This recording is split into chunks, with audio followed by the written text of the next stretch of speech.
സംസ്ഥാന സർക്കാർ ജീവനക്കാരുടെയും പെൻഷൻകാരുടെയും മെഡിക്കൽ ഇൻഷുറൻസ് പദ്ധതിയായ മെഡിസെപ്പിന്റെ പ്രീമിയം കൂട്ടി 750 രൂപയാണ് പുതിയ പ്രീമിയം. നിലവിൽ 500 രൂപയായിരുന്നു പ്രീമിയം.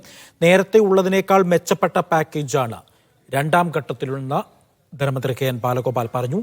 മെഡിസെപ്പിൽ സഹകരണ പൊതുമേഖലാ സ്ഥാപനങ്ങളിലെ ജീവനക്കാരെ ഉൾപ്പെടുത്താൻ ആലോചന തുടങ്ങിയെന്നും മന്ത്രി പറഞ്ഞു.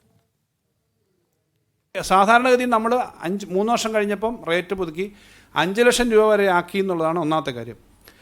രണ്ടാമത്തെ കാര്യം, അതിനകത്ത് ഏറ്റവും പ്രധാനപ്പെട്ട കാര്യം, നിലവിൽ മെഡിസെപ്പിനകത്ത് നിങ്ങൾക്ക് ഒരു ആശുപത്രി പോയാൽ ഹാർട്ടിൻ്റെ കാര്യത്തിന് ഇപ്പോൾ കിംസിലാണെന്ന് വെച്ചോ, അവിടെ ഹാർട്ടിനുണ്ട്, മറ്റു കാര്യങ്ങൾക്കില്ല. വേറെ സ്ഥലത്താണെങ്കിൽ അസ്ഥി,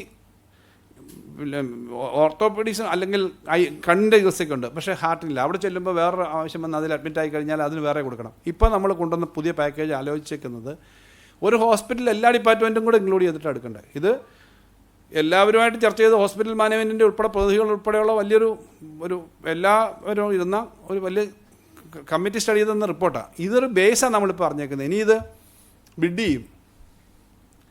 750 രൂപ എന്ന് പറഞ്ഞാൽ നമ്മളൊരു മാസം എന്ന് പറയുമ്പോൾ അത് ബിഡ് ചെയ്തതിന് ശേഷം 4 കമ്പനികളാണ്, പൊതുമേഖലാ സ്ഥാപനങ്ങളാണ് പൊതുവിൽ നമ്മൾ പ്രിഫറൻസ് കൊടുക്കുന്നത്. ഈ പൊതുമേഖലാ ഇൻഷുറൻസ് കമ്പനി ആകുമ്പം കുറച്ച് പൊതുവിൽ വലിയ പരാതി ഇല്ലാതെ പോകുന്ന നമ്മുടെ ധാരണ. കാരണം കഴിഞ്ഞ പ്രാവശ്യം തന്നെ 97% കേസുകളും നമുക്കത് സെറ്റിൽ ചെയ്യാൻ പറ്റിയിട്ടുണ്ട്. സാധാരണ ഈ പ്രൈവറ്റ് ഇൻഷുറൻസ് കമ്പനിയേക്കാളും കൂടുതൽ ചെയ്യാൻ പറ്റിയിട്ടുണ്ട്.